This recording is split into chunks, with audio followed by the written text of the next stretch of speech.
Hi everyone, welcome back to my channel. If you love pregnancy updates and you want to join us on the journey to baby, then go ahead and hit subscribe and click the bell so that you can get notifications when I post a new video. This week is my 31-week update and we're going to talk about birth plans. Today is Monday, March 1st, and I am 31 weeks pregnant.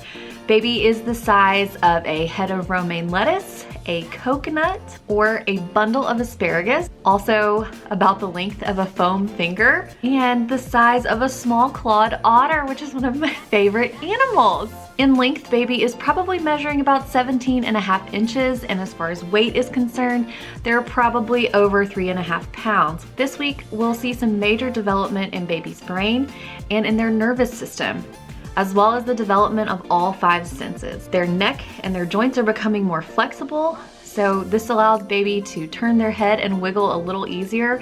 Not that it seems like they're having any trouble wiggling around. Baby is still piling on fat, and their immune system is getting to the point where it can help sustain them outside of the womb. As for how I'm doing, I have spent this week really trying to figure out the ins and outs of having gestational diabetes. I was diagnosed last Monday, so I've been checking my blood sugar 4 times daily. I'm trying really hard to manage my blood sugar with my diet so that I can avoid being put on medication. I have a midwife appointment tomorrow, so I'm hoping to use that time to learn more and to learn how to be more successful in managing it. I'm having crazy dreams. I'm out of breath, again, something that is a symptom every single week. And I'm feeling less kicking and more rolling. And it's really fun to try to figure out if that's baby's head or baby's bum. This is the last week of my 7th month of pregnancy, and we have 9 weeks to go until we are at our guest date. Cut to several hours later. It's dark outside now, so my lighting has changed because now I'm just using my ring light and the light from the room, and I don't have any of the natural sunlight coming in, so apologies for the change in lighting. We had a minor issue with Einstein. He had to run to the vet, but he's okay. He's back home now, a little bit drunk. He's not in pain, so I'll spare you the details because they're not very fun. Poor little cat. Let's talk about birth plans. First of all, I want to address the skeptics. Some of this will come up as I talk more about a birth plan, what a birth plan is and what it means, but this is not for everyone. Not everyone wants to go into things with a plan. If you are walking into labor or walking into birth, maybe you've given birth before, maybe you are just like, whatever the doctor wants to do is fine with me, that is fine. It's your birth, it's your choice. If you don't want a birth plan or however you want it to go, that is your choice. And I'm a firm believer and a firm advocate for that. And another thing is, maybe you're a strong advocate for yourself, or maybe your partner is a really strong advocate and you don't feel the need to have a written out birth plan. And that's fine. Different strokes for different folks. For me, I want to walk into birth with a birth plan, with a set of things that I'm not okay with or I don't consent to unless they are 100% necessary. Basically, unless there's something that is an emergency situation or a life or death situation, things that I am okay with and things that I'm not okay with. So what is a birth plan? A birth plan, or also used interchangeably, your birth preferences. Basically, it communicates to your birth team your wishes and your goals before, during, and after labor. And this is in regards to things like pain management, postpartum care, and newborn procedures. Basically, your birth plan is like your best case scenario. If nothing went wrong, haha. If everything goes as we expect it to, again, haha. It's a best case scenario. How you would ideally like for labor and delivery to go, how you'd like for it to all play out if life decides to go according to plan, which a third time I say, ha ha ha. For example, you might want to include in your birth plan who you want in the room with you. This is of course pre-COVID. Right now it's pretty restrictive as to who can be in the room with you, only one support person. But your birth plan might be the kind of situation where, you know, you don't want your cousin's girlfriend to be in the hospital room with you while you're in labor. This is something that if you've got your birth team on the same page, when that person you're not really sure you want in there with you waltzes up to the door, your birth team will be able to advocate for you and say, sorry, they don't want anyone else in the room right now. Another thing you might include is if you want pain medication or if you don't want pain medication, and if you want the lights dimmed or if you want calm music playing, or just your preferences for how you want your birth to go, as best as the hospital and your birth team can provide those things for you, or as best as you can provide those things for the atmosphere. Think of it less like a plan and more like a map or a guideline, or using your GPS. When you're driving down the road and you're going somewhere you've never been before, or maybe you haven't been there very many times, you're gonna use your GPS. But if you come to a road and there's a detour, then you're gonna take the detour. And a birth plan is really similar. You have your preferred path for getting to your destination, which is healthy mom, healthy baby, but you are gonna run into detours along the way, possibly. So who might want a birth plan?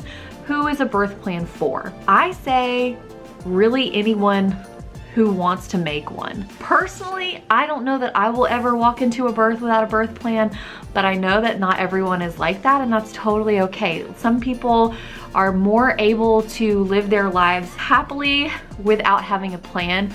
I am just not one of those people. Now, if things don't go according to plan, I'm okay, I can be flexible, but I just need a plan. I just need a plan in place that we can fall back on. I think a birth plan is really for anyone who wants a better birth experience, and it can also help to kind of head off unrealistic expectations, minimize disappointment, eliminate conflict or miscommunication between a birthing person and their partner, a birthing person and their birth team, and it's also a really great way to start a conversation between you and your provider, and I'll talk about that in a little bit. So let's say you want a birth plan. Where do you start? It can seem really overwhelming for sure. Luckily, we have the World Wide Web to help us out. There are tons and tons of birth plan templates online, or articles that tell you what to include in your birth plan. So how I started is I made a long document. It was probably 3 or 4 pages, and it had everything, and everything was written out in this really assertive but polite fashion. I was very proud of my birth plan. At about 20 weeks, I took my birth plan to my midwife appointment. I highly recommend this. She sat down with me and she went through every single thing. She read the whole thing, and she said, you know, you don't really need to include this because this hospital does this as a standard of practice. Or she said, this is great. This isn't something that's a standard of practice, but this is something that is on you and your partner.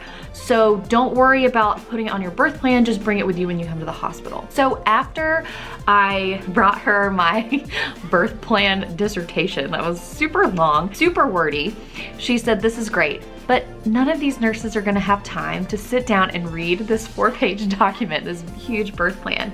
So shorten it, pick out the things that are most important to you. A doula that I talked to, that I interviewed but actually didn't end up hiring, said, get some index cards, get some brightly colored index cards, and write on there the most important things to you. And then you can stick those on the door, you can stick them on your hospital bed, and you can stick them around the room so that people are reminded, nurses are reminded when they come in. After showing my midwife my very long birth plan, I decided that I wanted to go with something that was a little easier to read, quicker to read.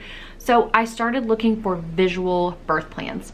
I found a few apps that helped with this, but all of them were things you had to pay for, and a lot of pregnancy things are expensive. And so I didn't want to spend money on that.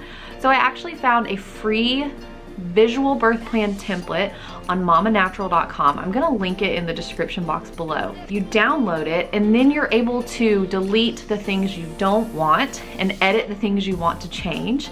And I just found it really helpful. So what we're gonna do is print it out, take it to the hospital with us, and attach it to the door when people walk in, and then probably somewhere else in the room. I love this because it's, like I said, it's visual, it has a little picture, and it very succinctly says all of the important things to us. So like we talked about before, there's tons of things you might want to include in your birth plan, such as who you want in the room with you while you're in labor, what you want the vibe or the atmosphere of the room to be or to feel like, how you want to handle pain, how you want to deal with pain relief. Do you want an epidural? Do you want nitrous oxide? Do you want an IV or not? Do you want intermittent monitoring or constant monitoring? And newborn procedures.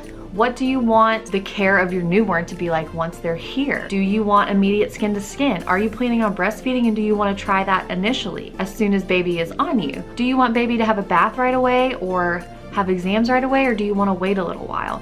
Things like that. So now I'm just going to share a few things on my birth plan. This is not everything, this is not comprehensive, and I'm only going to share a couple of things per section of my birth plan during labor.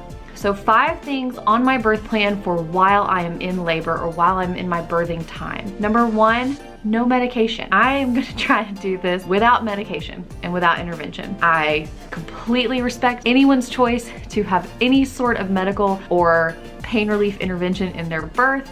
I just would like to give it a shot without it. Free movement, so I don't wanna be confined to the bed. I wanna be able to walk around. I know with COVID, I probably won't be able to go up and down the halls, but I want to be able to move frequently, change positions, get in the shower or out of the shower, or stand up, or things like that. Natural water rupture. So if at all possible, I would like for my water to break on its own. I don't want my membranes swept or to induce labor. This is one of those points where this is great for me to have on my birth plan, but we might have a detour, and that's okay. But my goal, and in the ideal birthing experience, I would not have to have any interference and my water would break on its own. And that's one of those things, like I said, I'm very flexible on. If they say to me, look, we have to do this or it's going to put baby in danger, then obviously, just like any mom, I'm going to say, okay, if my baby's in danger, then let's break that water. Another thing I have on my birth plan for during labor is that I want to have the lights dimmed in the hospital. I think I've shared before, I would love to have a home birth. It's just not feasible for us right now. I had already attached myself to my midwife when I realized that the birth center that was attached to where my midwife practices had shut down, and I didn't want to switch to the only other birth center in town because then I would lose my midwife. So that led us to a hospital birth, which was honestly my last resort, the last thing I wanted. However, I'm so happy to hear that our local hospital is really receptive to low intervention birth, and my midwife has expressed that she's been really happy with how they handle labor and delivery there, so that makes me really excited. That being said, like a lot of people, the hospital has negative connotations for me. I have been to the hospital for relatives who were very, very ill and ended up passing away, and for my miscarriage. So hospitals don't have a great warm and cozy feeling to me, and I just don't like them. And man, I hate that light, like the hospital light. Some schools and workplaces have them. Oh, I just hate it. So I'm gonna have the lights dimmed during my birthing time while I'm in labor. We're also gonna bring some twinkly lights so that it just is kind of like a calming, soothing atmosphere. And I also have a full playlist of peaceful music that I'm gonna play, and I think that's really gonna set the tone and the atmosphere and the vibe for what I want in the room. And during labor, I do not want an episiotomy. I do not want to be cut. If I naturally tear, then we will deal with that, but I do not want to be cut. Luckily, my midwife has assured me that that is not something that is common practice at this hospital, not common practice for her, and that she would never do something like that to my body without asking for my consent first. And she honestly reassured me that there is no reason that she would need to, and that my body could naturally do what it needed to do on its own without having to be cut. After delivery, some things I want for after baby is here. First of all, immediate skin to skin. I immediately want to bring baby right up to my chest, have them close to me for that special bonding. And right along with that, I want to immediately attempt to breastfeed. Those two things go hand in hand really well together because it's just kind of naturally what the baby wants to do. And if you're planning on breastfeeding like I am, that's a great time to start. And having that immediate skin to skin contact really facilitates breastfeeding. Another thing is delayed cord clamping. I'd want the cord to completely stop pulsing before they cut it, and I'd like for Brian to be able to cut the cord. And I think I've talked about this in a previous video, I don't want the baby to be bathed right away or for them to have their APGAR scores assessed or weighed or linked.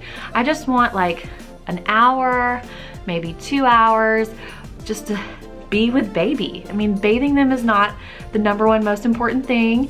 All of those nutrients in their vernix is good for their skin and good for their health and their immune system, and so I'm just gonna let that soak in or rub it in like lotion and spend time with my baby, because research really shows that that's okay. We're taking an evidence-based birth class right now, and I'm really enjoying learning things like that my baby can stay with me and there's no risk to their health for baby to stay with me and for us to just wait a little bit on all of their testing and exams and their first bath. Now, I am not planning on having to have a cesarean, but of course, things can go differently than we plan and there can be detours. So if we get to the point where I need to have an emergency cesarean, I've also included a section on that in my birth plan. So I hope I was able to answer most of the questions that people might have about birth plans and help people understand why this is a good fit for us, even though it may not be a good fit for every birthing person and every family that's getting ready to welcome a new baby. I hope you enjoyed this video. I hope that you found it interesting. I think birth is fascinating.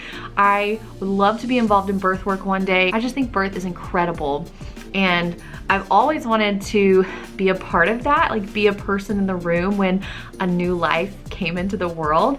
And the fact that I'm getting to do that with a little new family member is so exciting. I'm so excited, and I'm happy that I'm not going into birth with fear because I'm gathering knowledge and confidence, and I'm just excited. I'm just so excited to meet this little person. So again, I hope you enjoyed this. Birth work is so fascinating to me. Birth is so fascinating to me, and the human body is so fascinating to me. It's just all really, really interesting. So I will stop going on. I could talk about birth all day. It's so cool to me.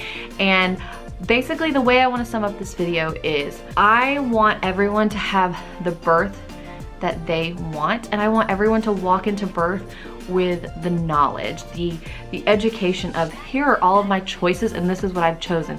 And if that means you're having an elective C-section, if that means you are giving birth in the middle of the woods, I don't care.